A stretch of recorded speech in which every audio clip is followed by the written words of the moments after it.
First, another shake-up in Australia's controversial vaccine rollout. Tonight, plenty of people in their 50s who've had the AstraZeneca jab are nervous because the vaccine is no longer recommended for those aged under 60 due to the risk of blood clots. Health Minister Greg Hunt joins me from Canberra right now. Minister, thank you for your time. In the most recent 12 cases of blood clots associated with AstraZeneca, 7 of them are in their 50s and 5 are 60 plus.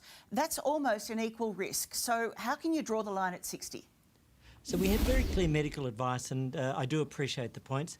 And the medical advice is that for those that are between 50 and 59, they will be moved from being offered AstraZeneca to Pfizer. And those that are above 60, the benefits are still very much clearly in favour of being offered AstraZeneca. That's from the medical expert panel. It's one of the most conservative age ranges in the world. AstraZeneca is offered to 40 and over in the UK, 30 and over in South Korea, and 18 plus in Germany. And so they've made a cautious... 65 and over in Sweden and Finland. Sure, and it's nevertheless at the extremely cautious end globally. There have been over 500 million people vaccinated with AstraZeneca globally, and we've had 4 million AstraZeneca vaccines here.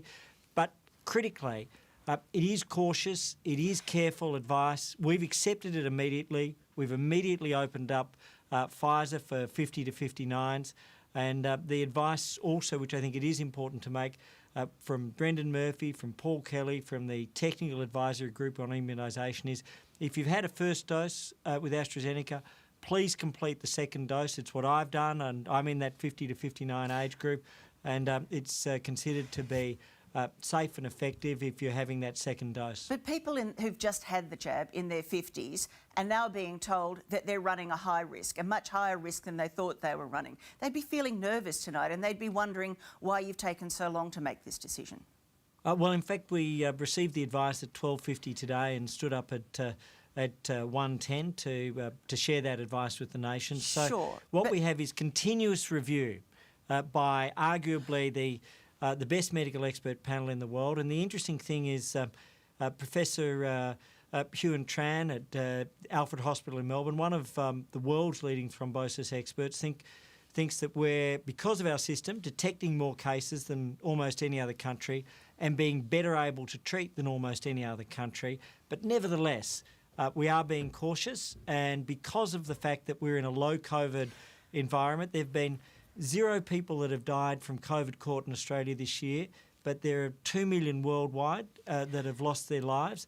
And so because of that, we are in the position to be cautious and then to move those in that age group from AstraZeneca to Pfizer. You make the point that no Australians have died of COVID in this country this year.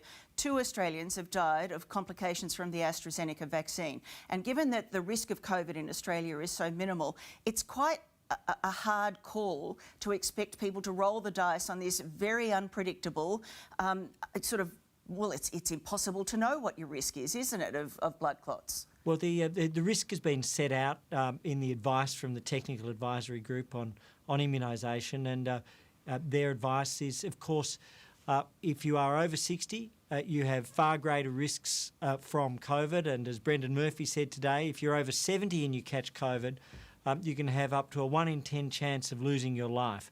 And so to be vaccinated is an immensely important individual protection, but it's also an immensely important national protection. We now have over 25% of the eligible Australians for vaccination who have been vaccinated, over 64% of the 70 and above. And so we're seeing very high levels of vaccination, and that's been growing.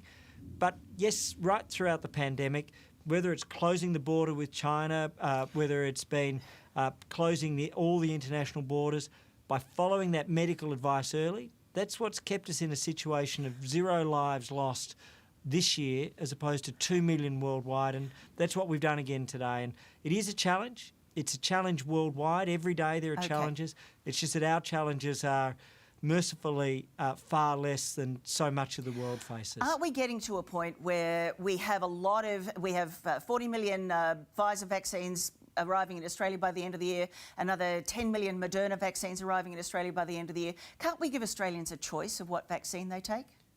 Well, what we are doing is making sure that the available vaccines are distributed. So in order to maximise the number of older Australians who are most at risk from COVID having access to vaccine, the medical advice has been very clear. Sure. That AstraZeneca is available. I'm sorry to interrupt you. We've got limited time. That's 25 million mRNA vaccines that are arriving in Australia by the end of the year. Surely we can give Australians a choice of what vaccine they have. If they have a problem with AstraZeneca, we can say to them, have this one. Well, throughout the course of the acquisitions, we've said that there is whole of population access, but right now, nobody should be waiting. That's the very clear advice that Brendan Murphy and Paul Kelly, two of the world's leading experts that have kept Australia safe, reaffirmed today. Please do not wait, because if you do catch COVID, you could die. And by having people vaccinated, we know that COVID is out there. We know that it's a risk to every country. Okay. We are in the fortunate position in Australia where it's at the most minimal of levels. Most days this year have been 0 days, but any day, anybody could be at risk, and that's why vaccination is so important. It is important. Okay, thank you for your time. Thanks, Tracy. Professor Robert Boy is a vaccine and infectious diseases expert. I spoke with him a short time ago. Professor Boy, thank you very much for your time. What do you think will be the impact of today's announcement on the vaccine rollout and on hesitancy? I think there will be some more hesitancy again, because people are saying, well, why didn't they do this before? Importantly, though, people should be reassured, because the balance of risk and benefit is even greater for individual people. If we change to 60 as the cutoff, we have much less risk of people getting clots, and the clots that they get are probably going to be less severe. Also, the risk from COVID and catching it, once you're in your 60s and 70s, becomes much, much higher of death or hospitalisation.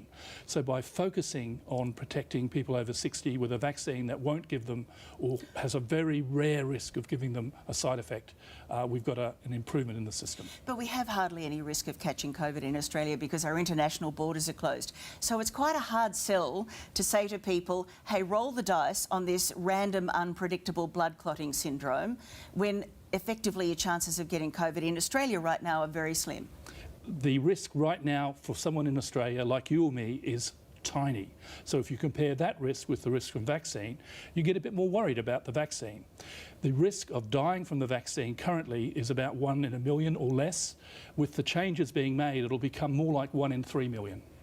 Okay, can you explain something to me? Because I struggle with this hard line at, say, I struggled with it at 50, I'm struggling with understanding it at 60. Can you explain to me why a 59-year-old is at a greater risk of developing blood clots than a 60-year-old? Because now the 60-year-old has to roll the dice on possibly blood clots, the 59-year-old gets Pfizer.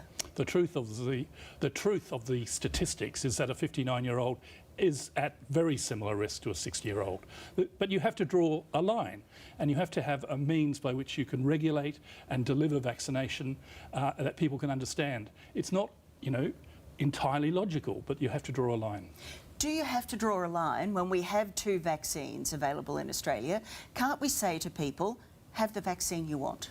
The key point all along is what we had available. We had only 2 vaccines. We had a tiny supply of Astra from overseas, and we had a tiny supply of Pfizer. So we had to balance the 2 across the different risk groups. It hasn't been easy. It would be great for people to have a choice, and it's becoming more and more so now that it's up to 60. You could choose below 60 to have Astra or to have Pfizer. Pfizer has rare side effects too. Is it time for the Australian government to start thinking about giving Australians the choice of what vaccine they want? We've got 40 million Pfizers arriving in Australia by the end of the year. That's enough to vaccinate 20 million Australians. We've got 20 million doses of Moderna. That's enough to vaccinate another 5 million Australians. We've virtually got the whole country that could possibly be vaccinated with an mRNA vaccine. We can be confident now, surely, in giving Australians the choice rather than funneling them into one or the other. That'd be great in about 3 or 4 months' time. We just don't have the supply right now to have the luxury of giving that choice. We just cannot do it at this moment. If the Indian variant, otherwise known as Delta, comes to Australia, within a month, without mitigation, without all the things that we do, you could have 1,000 cases from just one within a month. That's how quickly it spreads. And is AstraZeneca effective against Delta? Yes, it is. Professor, do we know exactly why younger people supposedly are more at risk of blood clots than older people? We know this is an immune-related problem and that the body produces antibodies against the little sticky things in our blood called platelets.